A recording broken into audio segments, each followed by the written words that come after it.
let's go on with the core pillars or the steps to free to heal method. And what does the method look like on a daily basis? What do people need to do? And what are they actually doing when they were using it? Is it only hocus pocus, or are there actually practical steps that they are taking day in and day out? Yeah.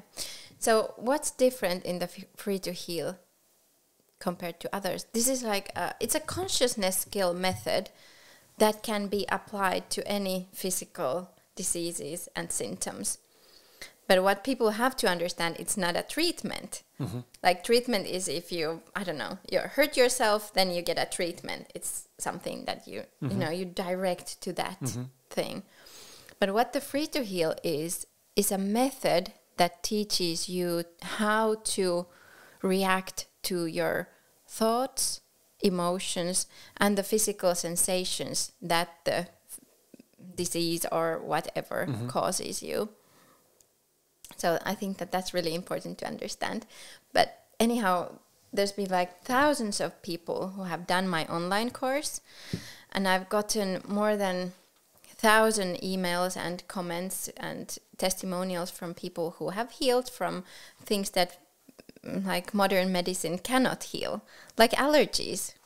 It's very common, and science knows that they can heal like spontaneously, but that seems that the science, modern medicine doesn't know how to do it. But using the free to heal, many people have healed from like even like deadly bad allergies. And like many people who started, they think that, okay, we're gonna start with like doing something with the disease. But actually first step is to rewrite your personal story. So I think that creates like somehow like a little wow effect. Like, hey, I'm here to cure my skin condition. But now I have to do some self-work. Yeah, what does this have to do with that? But then when you continue with the method, you like start understanding. And don't be scared. You can just write 2 lines of your story, and then, of course, in your beautiful notebook, and then go on. And then the second one... But you can go deeper if you want. You can take the time and do it like a 4-hour session if you want. Yeah, I really recommend it. But some people are... There's many people who are not that used to writing anymore. But I really recommend to do it like writing by hand, because we process our emotions differently when we do it by hand. So it's good to... And there are also, I think, by writing by our hand, that at least that's from my own experience, our thoughts are more clear. Yeah. And also what's really interesting for me is when I write, I see how my state affects my handwriting. Yes.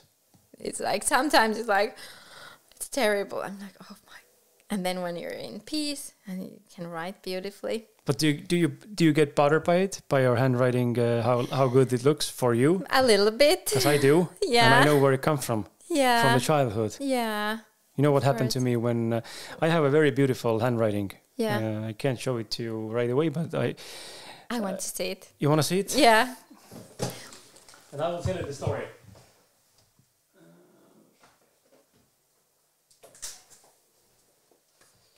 Let me see if I have it here. It's my new I've been journal. Reading a little bit about how your handwriting reflects your personality. Let's see if I can do a little analysis here. No, I'm not that good in it. I will give you... So that's almost empty. I will give you another one. Let's see what's Chris's handwriting like. Mine isn't that perfect.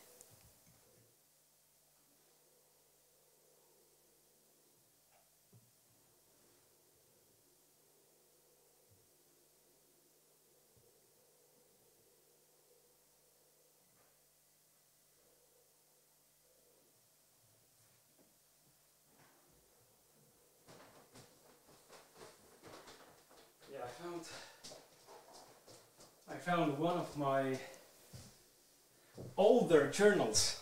Okay. I have many of them, and I used to journal a lot. So I found one of the older journals, and you can take a look at the handwriting. But wow, really nice. But I have a childhood trauma. Okay, I think from tell that. me. So when I was small and I was studying and writing the homework in school, on the school homework, I was home. I was studying with my father, and there were several times where I was writing something out, and each time I made a mistake.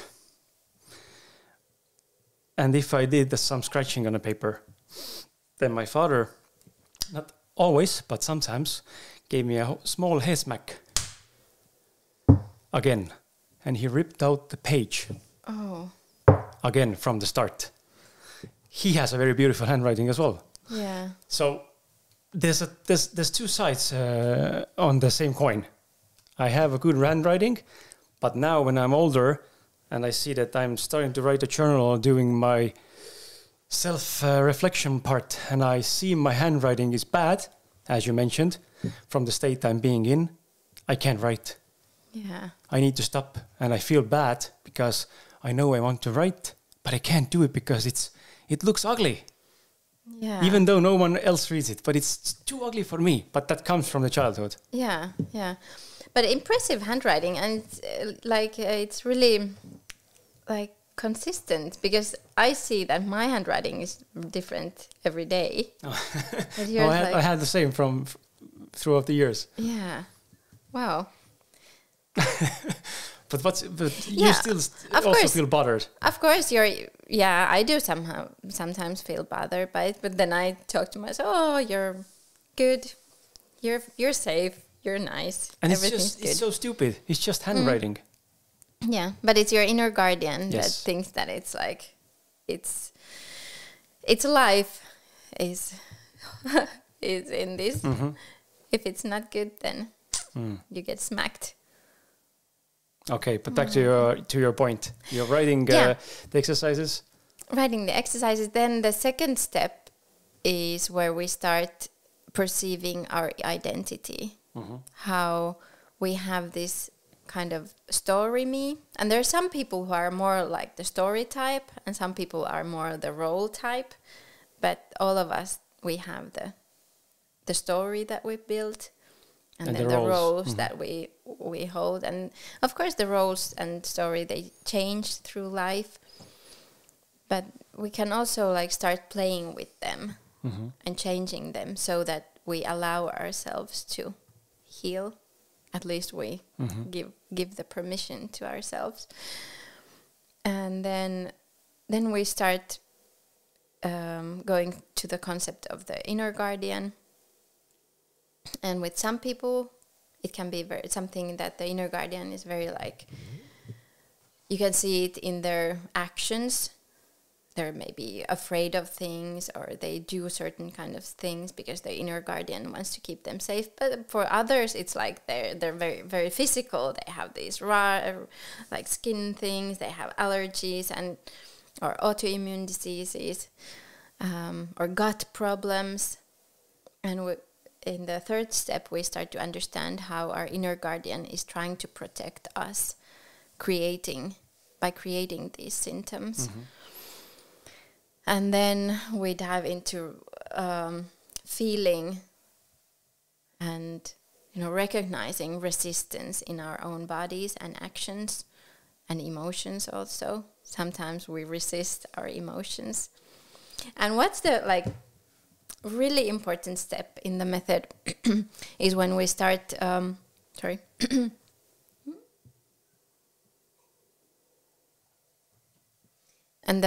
one of the most important steps is the one where I teach the gratitude tool. And for many people, I have so many comments of people, they have started the online course or started reading the book, and they're like, okay, I healed already. I started using the gratitude tool, and 20 years of allergy gone. So I had lots of... But how, or what's the reason behind it? So it's usually when we feel any symptoms, we start resisting. That's how we have been taught. Our culture, if somebody gets hurt, we're immediately, oh no, are you hurt? And then we start resisting. We somehow resist. We resist the pain. We resist the sensation of the hurt. And also, I think that it's really important to children to experience all kinds of pains also when they're babies. Like sometimes babies, I don't know, they bellies are, there's something happening, but it's they not hit themselves. or or I mean like these normal bodily functions. Like even going to the toilet, sometimes it's not that pleasant, but if you start protecting your child from that, then it will like disturb we have a natural system in us that should activate when we sense these intense bodily sensations. Or like, for example, when babies get tooth, they start teething. It's a bit unpleasant. And now many people, they give painkillers immediately when the baby feels a little bit of something disturbing. Really? Yeah, in Finland at least. Unbelievable. I wrote a blog about this, and I wrote that I'd never give painkiller to a child who was making teeth. We have 4 children, so I've been through it. And somebody made these child reports. And they, luckily, they had some kind of common sense. They said that there's no need for anything. It's okay not to give. But many people do give, because the parents, they don't have themselves the tools.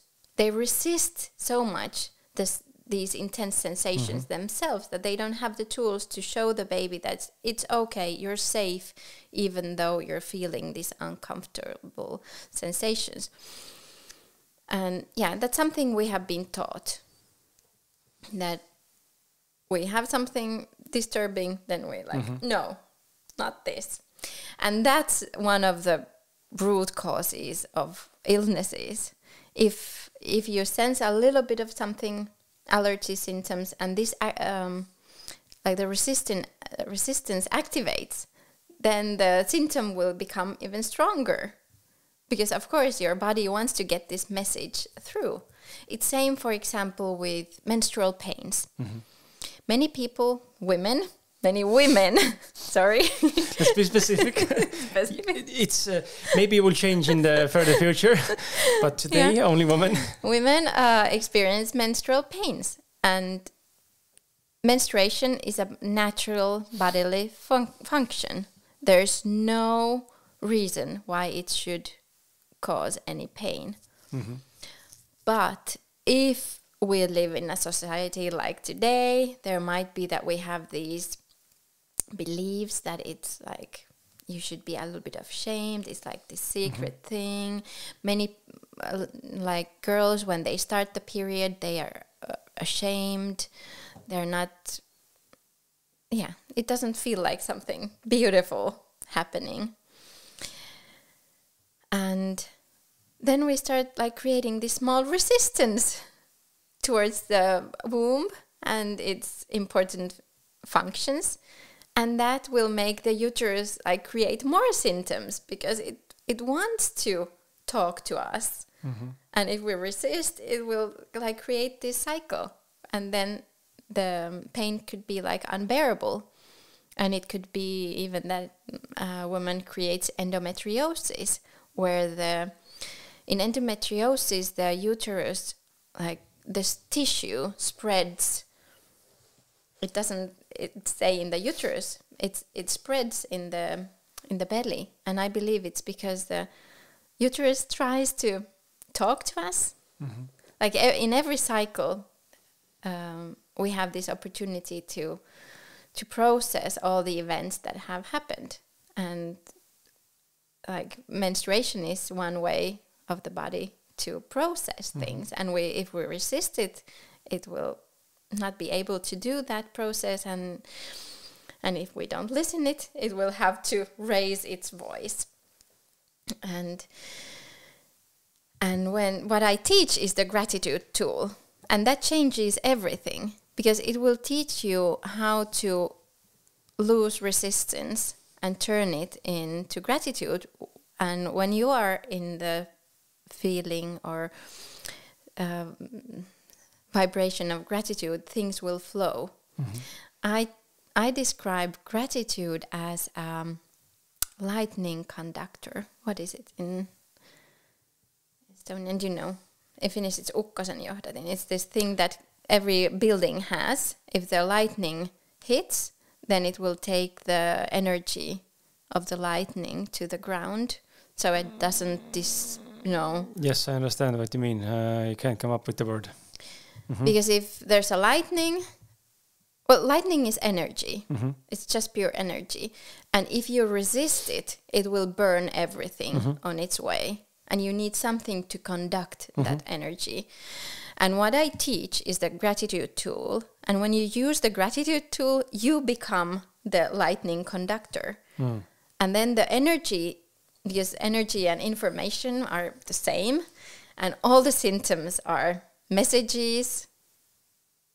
So when you tune into gratitude and use the gratitude tool, that message will flow and it won't harm you in the way, the way. Plus, being grateful and having the experience of gratitude also has scientifically proven many side benefits. Yeah, there's lots of studies. I was surprised that there was a chapter on gratitude.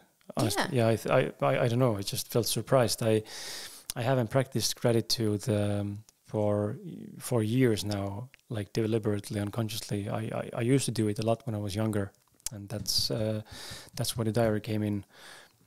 But your book really started to make me think that I should start doing it more profoundly again. And the interesting part is that I love the fact you stated two things. You stated gratitude and being grateful. You can be grateful without feeling gratitude. And that was something I haven't thought about before. Like I can say thank you and not feeling shit. Yeah. So that's what I think a lot of people actually feel. And the second version of that is feeling really gratitude in a certain situation or for a certain experience. And I've had these gratitude bursts, like everyone has, I think, even though if you don't pay attention to them or realize that, oh, I'm actually being grateful right now, then we all have had them before. Yeah, so what I recommend is to do a list of all these situations in life where you have felt gratitude. And sometimes you expect that gratitude would be like something, wow, I'm so happy. But sometimes it's just like the sense of pure harmony. Like, for example, one of the memories I list is just one day after school with my friend when I was maybe 9 or 8 years old. And there were lots of these, it had rained and we had our rain boots and there were these big puddles. And I remember that moment. It was just like, wow. The best moment ever. The best moment. We were just there playing, like nothing spectacular. We were just like doing these little rivers with our boats and some sticks. But it was a meaningful experience. Yeah, it was like the sensation of like everything is just as it should be. Like everything is right. But now, maybe today, if you would ask how do you feel gratitude, then for me it's quite easy. Now I've been practicing it for so long that I can just decide almost. Tap into it. Yeah, almost in any situation. Of course, sometimes there's like really stressful events and that's not that easy then, but I do my best.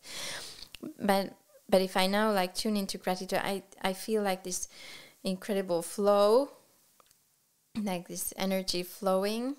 And then, yeah, what I told you already is like I feel like aroused by reality. It's a little bit like some kind of creative energy and also like a little bit sexual energy, but not because of any, I don't know. It's just because of the reality, just the beauty of life. And it really affects physically. Of course, it changes your hormones, it changes your brain waves, it makes your heart beat more, what's it called? It makes the beats more harmonious. Many times people think that like you should be like in sync, like really like this machine-like. But no, actually, when you're in gratitude, it increases the heart rate variability, which means that actually it seems that you're like very in tempo, but actually it harmoniously changes the flow. Yeah. And the rhythm. And I see it so because we of course we communicate unverbally with our hearts and with our immune systems, and I think that we can share more information when we are in a harmonious state.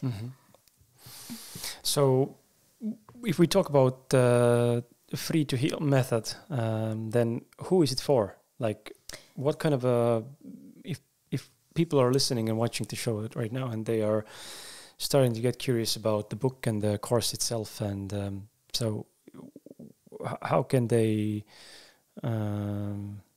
see themselves being part of the course or taking the course, and maybe some kind of symptoms or diseases? Or I know in the beginning of the book you bring out a lot of different things that this actually can help. There's a very long list, and I know the list is actually longer, but maybe some examples.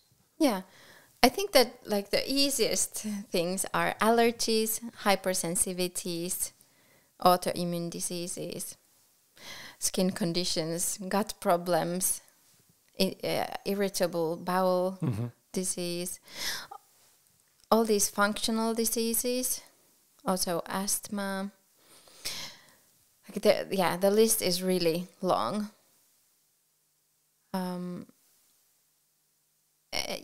All the things that are somehow related to our immune system.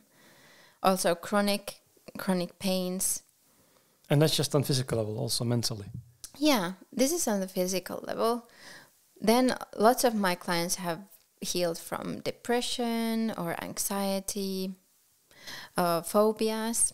Actually, it's funny. In Finland, there's this Skeptics magazine, and the chief editor of the Skeptics magazine wanted to try my online course or the book. I don't know which one he did. But then, of course, he wanted to write an article that is complete hoax or something. It doesn't work, blah, blah, blah, blah. No. But he had a severe phobia for dentists. And in 2 weeks, he healed from that. And he could go to the dentist. But then, at the same time, I had been posting a lot of testimonials from people who had done my online course. And their eyesight had got better. Like, even though they hadn't practiced for that, but they noticed that, hey, I don't see well with my glasses, what's happening? And then they go to the optic and they say, oh, these are too strong for you. And they got better eyesight. So then I guess he noticed something like that, and he went to the optics, and his eyesight had gotten better in just 2 weeks. It was quite a fun article they published. Sounds unbelievable. At the same time, we have been talking about the brain, and I think that I'm not probably the right person to say that, but I feel, as much as I've watched about neuroplasticity and listening to you and reading your book, and I know that you also agree with me, we haven't even touched a small percentage of our brain is capable, and also what our microbiome is capable, or what they are responsible for. Yeah. The course. We mentioned the course. How is the course different from a book? Like, if someone who's watching right now or listening to us thinks and decides that, okay, I want to give it a shot, what Maria has to say, I have this disease, these illnesses, these symptoms, I want to heal myself, then should I pick the book or the course? Well, I think that for me, for example, the online course would have been really necessary to get, the support to do the exercises. Maybe, yeah. But some people have healed using the book, and they have healed. They haven't even read the whole book, because they've healed already when they started using the gratitude tool. But I really recommend the online course also for the live sessions. So every Tuesday I do this live session where people can ask, and of course you can see the recording after. So that's really good if you need more support. That's for the people who are in the course. Yeah, yeah. And you can buy the course like one off or then the subscription. And the lives are on the subscription. Okay. Yeah. How long does it take to go through the course? It will take 10 weeks. Yeah, 10 weeks. And then I recommend to practice for at least 3 months every day. Because as I told, it's really important to create the new neural connections. But the more important thing is to forget the old ones. And actually, there's lots of studies that show that even though you get the biggest results in the beginning, like doing the neuroplastic training, you will get results even like 8 months after. So it's really good to train for a long time. And then in the program, it's like you should practice maybe 20-30 minutes a day. Like the gratitude tool is something that you can use anywhere. But then there's some exercises that you have to take a little bit of time to do them, about 20-30 minutes a day. But then once you're healed, you don't need to do them every day. Just if there's like more stressful episode in your life, then you could do some exercises. But it's really important to keep the principles. So there's one step where I teach all the principles that you should follow. And as I told, one is like the positive kind of use of language. I have really one good example of it. One of my clients, Anna Sofia, she had this incredibly severe eye condition. Her eyes were so sensitive that she had to use goggles, like even at home. Like always she had to use these goggles because her eyes were like tomatoes and they were like... Because of the daylight? Chemicals mostly. Oh, okay. And she had to use lots of eye drops. Like every day she used like 10 times these eye drops to manage to survive. And then of course she started doing the method and she healed. Now she has these bright eyes and she doesn't need like any special things. She doesn't have... she can go anywhere and she doesn't have to use any eye drops. But then a friend of hers had some eye issues and she asked, hey, what was the eye drops that you used? And my friend told that she was like, she had completely forgotten what's the concept of eye drops. She was like thinking, what is eye drops? And then suddenly, yeah, those like medicine that you put in your eyes. Oh, yeah. So it's a long process. Like usually people get these huge results quite quickly, but then you should make sure that you don't like relapse or that you don't fall off from the you should keep these principles even though you have healed for quite a long time, so that you know that your brain has like gotten used to this new kind of a way of working. Imagine having the same experience as you described, the person with the eyes. Yeah. I can't even fathom the experience or mental or emotional pain or uncomfortability that she had to endure.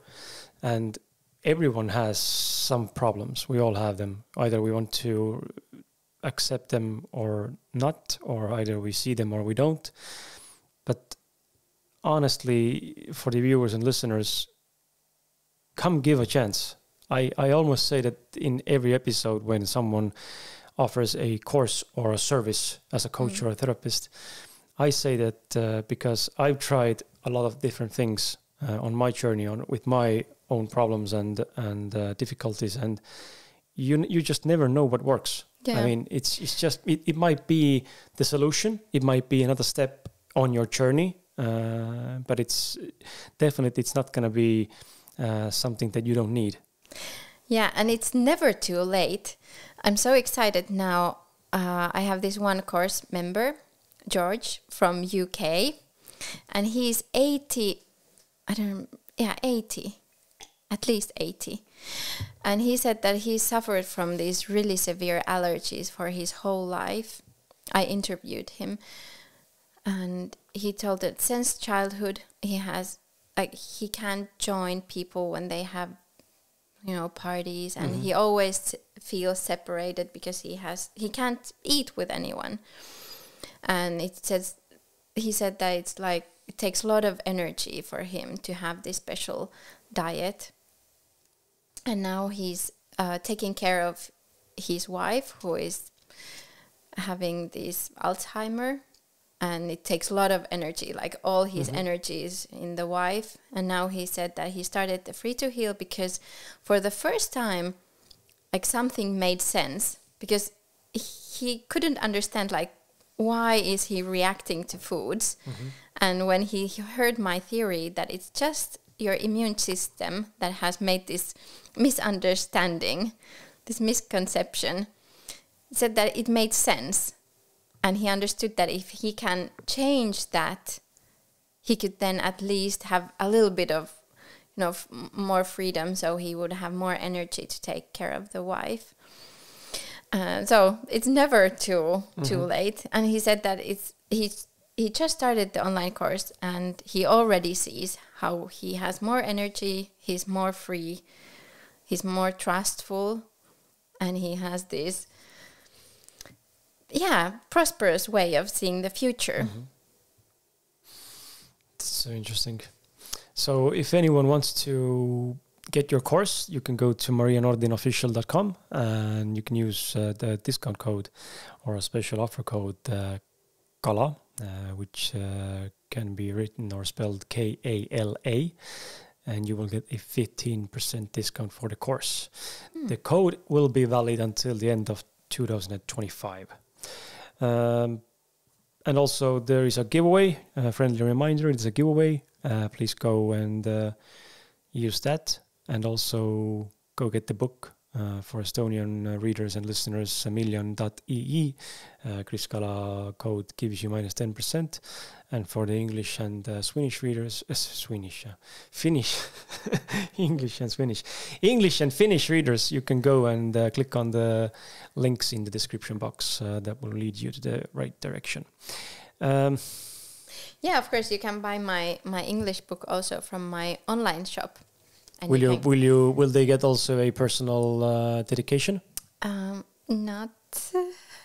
No, but they can then buy the microbes, good microbes from the forest at the same time. So that's an advantage. Okay, let's do that. And also the brands. Yeah. What are the websites for the brands? It's called soposoap.com, and you can find both of them there. Okay. Yeah. And my books. Let's go on. We still have like maybe 7-8 questions. Okay. Let's go and talk about trigger points. Yeah. There's a lot of... I have an example, and then you'll have around 12 minutes to answer the question, and then I'm going to have to change the location storage on the phone. But I have an example. It happened a couple of days ago with the other show I had in the beginning of October. We talked about the book in the car. So someone commented on my Instagram post saying some bad stuff about me and the book and the show. Okay, fair enough. People don't like me maybe, and that's okay. And some do. I can't help it. But then I responded. And I probably didn't respond in a very bad way, but I wasn't also polite. I was answering the same way. Did I get triggered? Maybe a little, but I just don't like if people are coming and saying bad stuff about my guests or about my podcast without even listening to the show. And then she answered to me that, you are so sensitive. What's your past trauma? What is your childhood trauma? You need to look into that. And then I thought myself, like, why do you think that I have a trauma? You came to my feed. You were triggered by the post I posted. I don't know you. You don't know me. But you had the urge to insult first. And my point is that we do that daily. Yeah. Okay, not maybe all of us, but I sometimes also do that. I get triggered by people. You get triggered by people. We trigger someone else. Someone else triggers us. So the question is that if someone gets triggered or irritated by another person, how is that usually about them and not the person himself? Yeah. That's a reflection theory or reflection point, but how do you perceive it? And how would you approach in a situation where you get triggered by someone else? Or you trigger someone. Yeah. That you didn't want to trigger, but they triggered. Yeah, I have triggered quite many people in Finland, even the officials. So I've been, oh my God. Well, let's not go into that. Yeah, I got even this 100,000 euro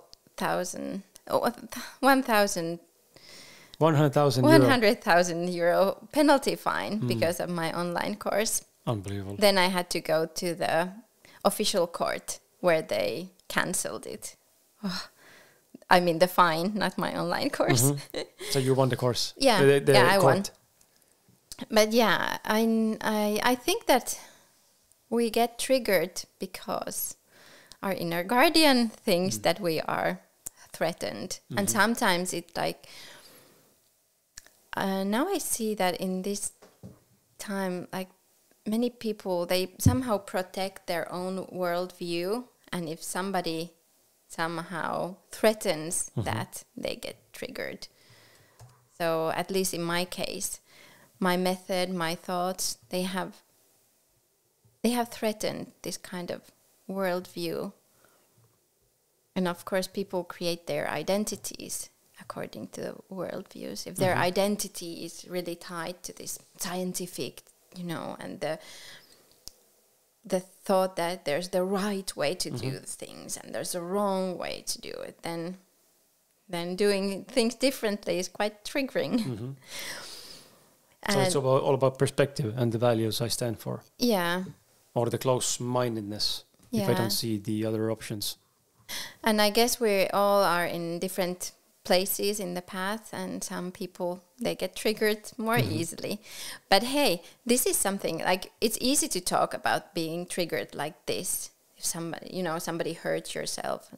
But I feel that all allergies, hypersensitivities, menstrual pains, it's the same kind of triggering. Something inside of yourself triggers yourself. Or something that you eat triggers yourself. So that's something I recommend everyone to start thinking, why am I triggered by pollen? Why am I triggered by strawberries? So there's something in there that you could learn. And every time that we get triggered,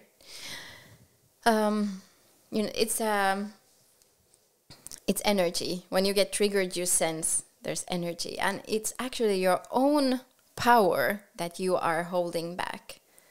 So when you if you do the method, like unbuild that and do these new kind of patterns to react, you will release a lot of your own energy and you will get much more power back. And what has been really helpful for me in these situations when there's people involved, some person triggers me so what's really useful for me is feeling connection to that person. Like, how annoying is that person, or how much I would hate him or her in that situation. I will force myself to see that person as a child and us as, I have this one favorite visualization that there's this park, like children's play park, and I see those people there and I go like, hey, I'm Maria, what's your name? And there's, I'm the court from blah blah blah. And I, oh, that's really nice, let's play together. And then we do something and really feel connected in the heart level. And that really helps me. That's interesting. Yeah. Yeah. Because I know And also feeling compassionate, because I know that it's always, if I get triggered or another person gets triggered, is the same thing. It's the inner guardian that's somehow protecting us. And I try to feel that there's something in common. Okay, it's my inner guardian, that's your inner guardian. They're both having the same issue. So that's immediately it's easy to feel connected to that person. So I try to find all these points that we have in common with that person. And of course, it doesn't change me. I think that you're completely wrong, but at least I love you at the same time. And why do I do it? I do it like because of me. Because yourself. I'm so selfish. Because why would I like create these hate hormones in myself? And why would I like hurt myself because of that person? That's silly. So I have to do everything to feel love and connection, and we tend to stay fixed or fixated on the emotions we feel, and or even the memories or the experiences we have, and then by staying fixated on them, we actually are wiring them stronger. Yeah. We are still inserting it into ourselves. Yeah, because every time that we experience something, we strengthen that. And if we continue reacting the same way, we will become machines that will react. And we will get the same results when we react the same way. Yeah. And that's what Einstein said. If you always do the same thing, but expecting different results, it's insanity. Yeah. And that's also a part of the gratitude tool. Because usually if you have a symptom, bam, I don't know, a headache or a whatever, stomach ache, you usually react the same way. You're like, oh no, and you get this loop. And maybe somebody, for me at least, it was like I went Googling like what else, natural cure for this and natural cure for that, and specialist in this, and I was searching for diets, different diets and so on. I was like, but I was reacting the same way, trying to get rid of that hypersensitivity, rid of that autoimmune disease. But then when I understood that we have to react differently, then I understood that that will change the result too. It's I mean it's just so fascinating. It's so interesting to hear and think about the possibilities that we can have on our lives only through thinking and how we see the life or understanding neuroplasticity. Hey, and one thing that I haven't talked yet is that this online course and the book is great for parents, because I know that many parents are suffering because their children have food allergies or pollen allergies or tummy aches or skin conditions.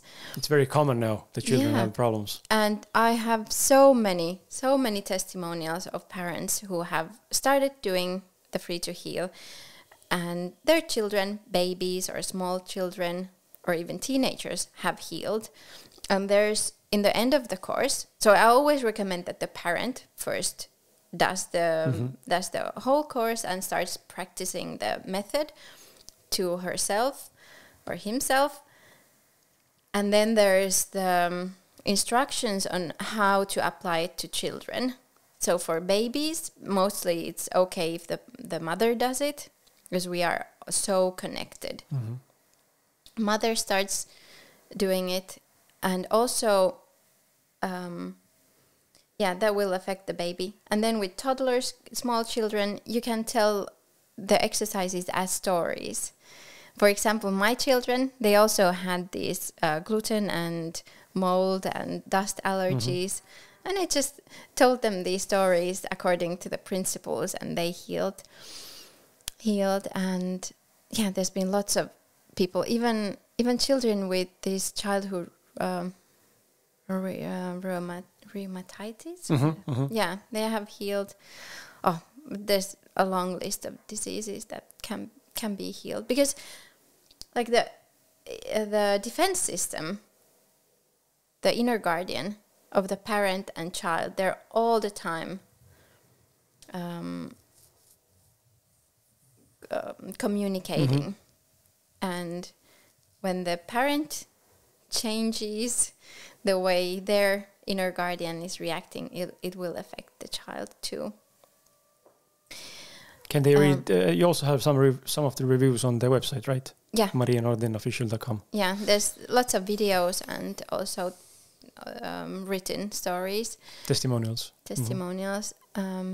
Myself, I haven't actually told this yet publicly, but one of our children, we have 4, but one of them, he was 11 months. He had this accident and he had a brain damage and he was paralyzed. His whole left side was paralyzed and doctors said that it could be permanent, or he could recover a little bit or recover a little bit more.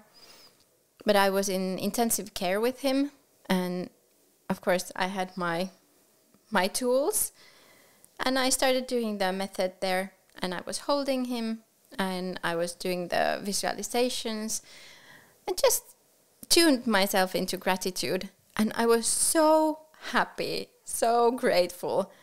And somebody would think that, okay, that lady is really crazy, like she's holding a baby that's paralyzed and now she's crying tears of joy.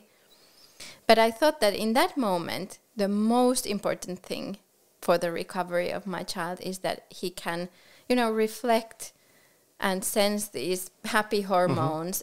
Because actually healing is a lot of like learning.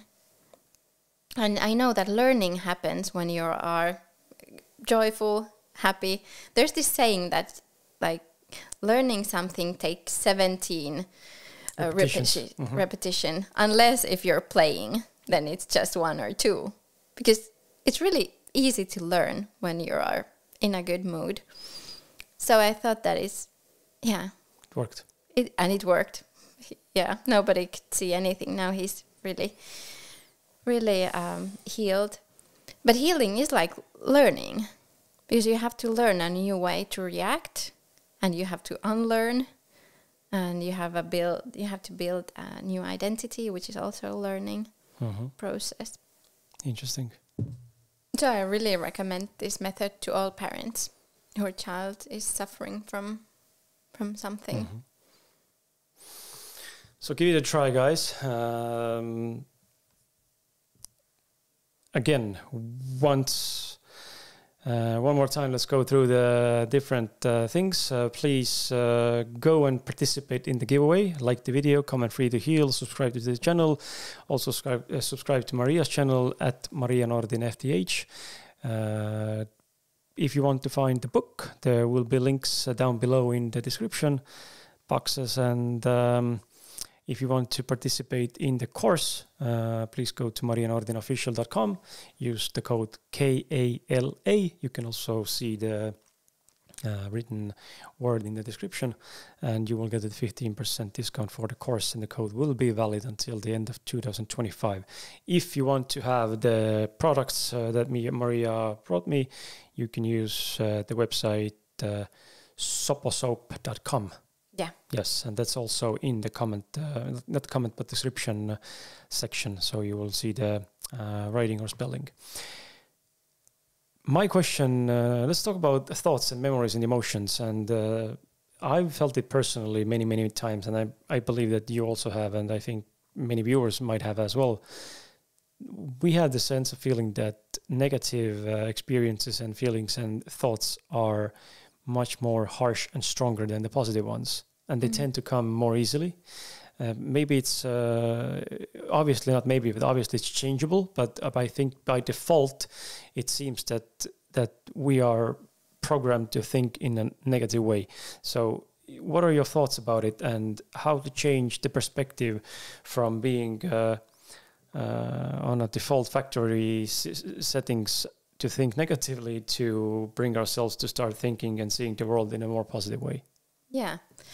So I think, as in for resistance, I think that we are somehow trained to be in this kind of state of a little bit of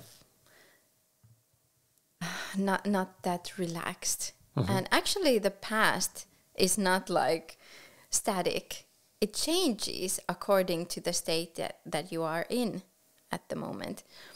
So if you are a little bit stressed, you will see your past differently than if you are in a state of love and trust. So that's one thing. And now our lifestyle is quite stressful, so it's not a surprise that our pasts look like everybody's suffering from some kind of trauma. But also, like, thinking about evolution, it has been like really important to us as a human species to know where are the dangers and how to avoid them. So it's understandable that our brain will like pick up those negative past events just to protect us. But if we start practicing, for example, the free to heal, it will change. And I have so many clients that have started the online course, and in the beginning, when they have to write their life story, they're like, oh no, my life's been so miserable. Like, I have a terrible childhood and there was nothing good, and I can't remember anything good in my childhood or in my past. And then they start changing their state in this moment, and they start tuning into gratitude more and more, and they suddenly plop, plop, like these wonderful, like little moments, like these positive flashbacks start coming. One really interesting thing was that when I started doing the free to heal and doing these positive memories, and I suddenly remembered the PIN code of my first bank card. And it just came to my mind. It was like the defense system had locked some good memories or some parts of my memories. Like they were some in a safe place, and then when I was safe enough, they released, and I could go to those good memories too. So your solution is to follow your method, try to be positive, try to be grateful.